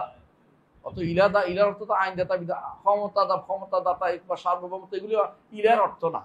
এগুলি হচ্ছে রবের অর্থ। রব ইলা অর্থ হচ্ছে ইবাদত যেটা একমাত্র আল্লাহর জন্য হয়।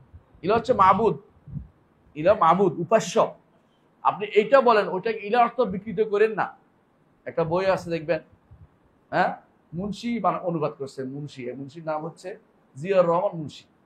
এতে পণ্ডিতি করে, নিজে তো পড়ছে, ল লেখে, ইসলামী বিধান জানেও না, তারপর লিখতেছে। আমি একটা ডিকশনারি লিখতেছি, নিজের মতো ডিকশনারি বানাবে এখন, নিজে যা যা দলীয় ডিকশনারি বানাবে, বুঝছেন তো? দলের ডিকশনারি বানাবে। আল্লাহ ডাকে বান্দার সাড়া, বান্দার ডাকে আল্লাহ সাড়া, বইয়ের নাম।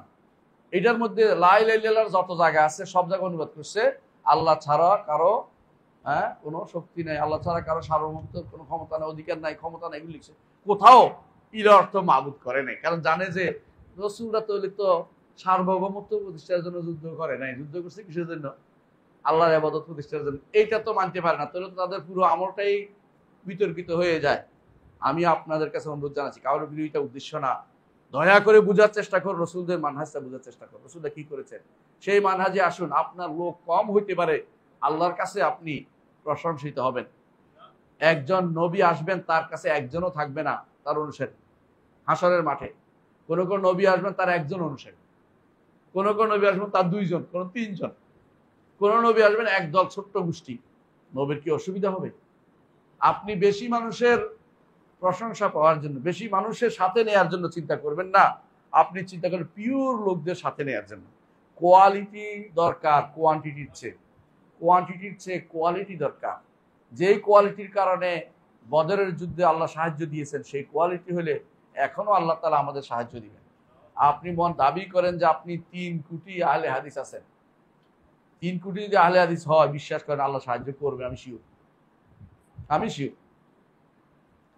আপনার আহলে হাদিসরা যে মাঝে মধ্যে দেখি, সবাই না, আল্লাহ তাআলা আমাদেরকে সঠিক পথে অনেকগুলি আছে, সত্য কথা। আহলে হাদিসের একটা গোষ্ঠী বা আমাদের সালাফিদের একটা গোষ্ঠী দেখি যে মাঝে মধ্যে ধর্ম নিরপেক্ষতা প্রচার করে, মাঝে মধ্যে দেখবেন যে জাতীয়তাবাদ প্রচার করে, মাঝে মধ্যে দেখবেন যে সেকুলারিজম প্রচার করে, মাঝে মধ্যে দেখবেন সোশ্যালিজম প্রচার করে। মানে এদের প্রচারের আর শেষ নাই, বুঝে না, বলে যে এইটাতে করছি ওইটাতে ইমান চলে গেছে, আর আমি এখন সলাতের মধ্যে রফিয়ে দান করি, আর কি করলাম? ইমান যদি চলে যায়, সলাতে রফিয়ে দান করি আমার লাভটা কি? বুঝেন নাই? এক বেটা মরে গেছে, আরেকজন দেখে বলতেছে আল্লাহ চোখ সারাইছে, মানে অ্যাক্সিডেন্টে মরে গেছে পোলাটা, আরেকজন আল্লাহ চোখটা সারাই দিছে। হ্যাঁ, চোখ দিয়ে কি হবে? এটা তো মরেই গেছে। ইমান চলে গেছে, আপনি এখন রফিয়ে দানের চিন্তা করতে পারবেন না, ইমান সহ রফিয়ে দান করতে হবে। বুঝলেন না কথাটা? আমি রফিয়ে দানকে গৌণ করে দেখাচ্ছি না, রফিয়ে দান অবশ্যই সুন্নাহ পালন করবেন, কিন্তু ইমান আগে খেয়াল রাখতে হবে, ইমানটা আগে পাক্কা করতে হবে।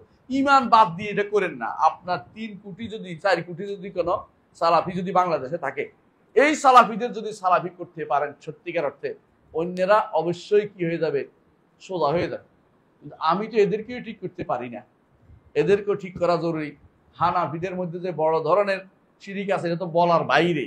তবে একটা ভালো জিনিস যে ওরা প্রকাশ্য শিরিকের মধ্যে লিপ্ত হয় না, বুঝছেন কিনা? কবর পূজায় লিপ্ত হয় না, কিন্তু মনস্তাত্ত্বিক পূজা তো আছে, অন্তরের পূজা তো চলতেছে। এইটারে কি করবেন? ওইটারে সোজা করতে হবে, ওইটাকেও সোজা করতে হবে। এইটা যদি করতে পারি, আমরা নিজেদেরও সংশোধন করলাম, আমাদের বাইরের কথা বলছি এটা, আর বাইরে যারা শিরিক করে তারা আমাদের থেকে শিখতে পারবে যে এরা করে না, আমরা করবো কেন? শিখবে এটা। আর যখন আপনি ওদের মতোই একই ক্যাটাগরির বিশ্বাসে আপনি উপনীত হন, এরাও সেকুলার আপনিও সেকুলার, ওরাও ন্যাশনালিস্ট আপনিও ন্যাশনালিস্ট, ওরাও সোশ্যালিস্ট আপনিও সোশ্যালিস্ট, ওরাও এটা আপনিও এটা, তা আপনারা তার মধ্যে পার্থক্য কোনখানে রইল? তাহলে আপনি বলবে যে আমি কি করি, এই করি সে করি, ওইগুলি এখন কাজে আসবে না। কারণ মূল জায়গা অন্তরের পরিচ্ছন্নতা আসে নাই, অন্তরের শিরিক থেকে পবিত্র হয় নাই। কথা বুঝাতে পারছি? তাহলে আমাদেরকে মূল কাজ করতে হবে এটা, যে অবশ্যই অবশ্যই আমাদেরকে এই সন্দেহগুলো দূর করে দিতে হবে, আল্লাহর ইবাদত প্রতিষ্ঠা করতে হবে। কার? একমাত্র আল্লাহ। আল্লাহর সাথে যেন কোনো শিরিক না হয়, এটা খেয়াল রাখতে হবে। এখন একটা কথা বলি, অনেকে বলবে, এতক্ষণ যা বলেছি না, অনেকে বলবে হঠাৎ করে যে এরা তো জাহেল, জাহেলের তো ওজর আছে। এটা কি মানবেন? জাহেলের ওজরকে বলা হয় সাময়িক ওজর। সাময়িক কখন? একজন মানুষ যখন এমন জায়গা থাকে যেখানে কেউ তাকে জানানোর মতো নাই। যেমন কোথায়? ওই যে বরফের দেশে, অথবা কোথায় পাহাড়ের উপরে, অথবা নদীর মাঝখানে কোনো দ্বীপে। বাংলাদেশের মতো জায়গা যেখানে আপনি যদি চ্যাট জিপিটিকেও লেখেন যে তাওহীদ কি জিনিস, আপনাকে জানাইবে। সোজা কথা বললাম, সত্য কথা এটা, ভালোই দিবে, আপনার খারাপ কিছু দিবে না, বুটু থাকবে, আপনি শুদ্ধ করে নেবেন। একেবারে হাতের মুঠের মধ্যে আছে আপনার দিন জানার জন্য। এরপরে ওজর কোনোভাবেই গ্রহণযোগ্য হবে না। এরপরে কেউ যে ইবাদত, শিরক ইবাদত করতেছে, তার ওজর গ্রহণ করে, তো আরো মুশরিক বলতে পারে ওজর আছে, এই জাতীয় ওজর চলবে না। ওজর চলার কিছু কি আছে, কিছু ক্যাটাগরি আছে। কোরআন পড়ে, ইচ্ছা করলে কোরআন অনুবাদ করতে পারে, ইচ্ছা করলে আলেমকে জিজ্ঞাসা করতে পারে, এবং শত শত হাজার হাজার রিল আছে তাওহীদের ব্যাপারে, হাজার হাজার ভিডিও আছে, অডিও আছে তাওহীদের ব্যাপারে, সারাদিন পড়ানো হচ্ছে। এরপরে বলবেন যে এরা তো জাহেল, এরা তো জানতো না। আপনি কি আমাকে এমন জিনিস দিচ্ছেন যেটা কি কোনোদিন মানুষ বুঝার মতো বুঝবে না? এরা কি সব পাগল যে বুঝে না? এরা কি বাবু যে বুঝবে না? এরা তো আকলমান, দুনিয়া চালাই খায়। হ্যাঁ, 1 টাকাতে 10 টাকার নেই বের করতে হবে, এটা বুঝে আসছে। কিন্তু আল্লাহর তাওহীদ বুঝবে না, এটা ছাড় দিবেন আপনি, তো কোথায় আপনি তাকে ধরবেন? তাহলে নবীদের দাওয়াত দরকার নাই। নবীদের দাওয়াতের কি দরকার ছিল? শুধু জাহেল জাহেল থাক, জাহেল বলে ছেড়ে দেওয়ার কোনো কারণ নাই। জাহেলের উপর হুজ্জত কায়েম করবো আমরা, যে জাহেল। আমরা বলবো, প্রথমে বলবো যে ব্যক্তি শিরিক করে সবগুলি চিরস্থায়ী জাহান্নামে, কোনো কথা নেই। যে ব্যক্তি এই কাজ করবে সে শিরিক করবে, আল্লাহ ছাড়া অন্য কারো ইবাদত করবে, শিরিক করবে, এটা বলবো। ব্যক্তির উপর যখন যাবে তখন প্রমাণ প্রতিষ্ঠা করে তারা কাফের বলবো, প্রমাণ প্রতিষ্ঠা করার পরে তারা কাফের বলবো। এটা কোনোভাবেই ছাড়া যাবে না, কারণ নবীদের কাজ ছিল এটা। নবীদের কাজকে কোনোভাবে ছোট করে দেখার কোনো সুযোগ নাই। এদের বক্তব্য অনুসারে এরা যতই পড়ে টরে জানে বসে আমরা বলছি শুনবে না, জাহেলকে ছেড়ে দিবেন না, জাহেল ছেড়ে দেওয়ার কোনো সুযোগ নাই। আপনাকে আল্লাহ সম্পদ দিয়েছেন, কোটি কোটি টাকা ব্যয় করেন মানুষের কল্যাণের জন্য, বুঝে আসছে কথাটা? আপনি এত 1000 কোটি টাকা ব্যয় করতেছেন মানুষের কল্যাণের জন্য, এদের কল্যাণ প্রথমটা করেন। কোন কল্যাণ করবেন? ইমানটা ঠিক করেন। এদেরকে আপনি রিক্সা কিনে দিয়েন না, ইমান ঠিক করে তারপর রিক্সা দেন। এদেরকে আপনি ইমান ঠিক করে রিক্সা দেন। ইমান ঠিক নাই, রিক্সা কিনে দিয়ে লাভ নাই, ভালো কিছু করেন নাই। যদি ইমান ঠিক নাই তো কাফের আপনি পাইলে কি লাভ? এক কাফের মূর্তি পূজা করে, দুর্গার পূজা করে, আর এক কাফের দরগার পূজা করে। পার্থক্য কি? দরগা দুর্গা শব্দ দুটো পার্থক্য এই তো। একজন দরগা পূজা করে, একজন দুর্গা পূজা করে। আপনি এটা করতে দিবেন না, যে কারণে কাফের হয়ে যায়। এটা আগে শিক্ষা দেন, যদি ভালো হয় তখন তাদেরকে সহযোগিতা করেন। হ্যাঁ, সহযোগিতা এমনি করতে পারেন আমরা দুনিয়া সবাইকে, কিন্তু আলেমে দ্বীনের কাজ নয় এটা রাষ্ট্র সরকারের কাজ। গরিবের দেখবে, আপনার দায়িত্ব হচ্ছে আপনি সহযোগিতা করেন ইমানের জায়গাতে। একজন মানুষ ইমান নিয়ে যদি কোনো না খেয়ে মরে যায়, কই যাইব? জান্নাত যাবে। আর ইমান নাই কিন্তু একবারে ভালো অবস্থায় চলে গেছে, কি হইব? জাহান্নামে যাবে। আপনি যদি কোনো সত্যি দরদি হন, সত্যি যদি আপনি দরদি হন, সত্যি যদি কোনো উম্মার দরদি ব্যক্তি হন, অনেকে উম্মার দরদি ব্যক্তি বলে কি কি কথাবার্তা বলেন। উম্মার দরদি ব্যক্তি হলে উম্মাকে ইমান আগে দেন। ইমান ছাড়া উম্মার দরদি হইতে পারে না। যার ইমানের দাওয়াত দেয় নাই তাকে আপনি উম্মার দরদি বলতে পারেন না, কারণ চিরস্থায়ী জীবনের জন্য গ্যারান্টি হচ্ছে ইমান। ইমান তাওহীদ যদি শিক্ষা না দেন, তাকে আপনি টাকা পয়সা দিয়ে, তাকে আপনি সেলাই মেশিন দিয়ে কোনো লাভ হবে না, যদি কিচ্ছু হবে না। তার জন্য আপনি গ্রামের পর গ্রাম দিয়ে দিলেন, তাতেও কিছু যায় আসে না। তাকে ইমানটা দেওয়ার ব্যবস্থা করুন।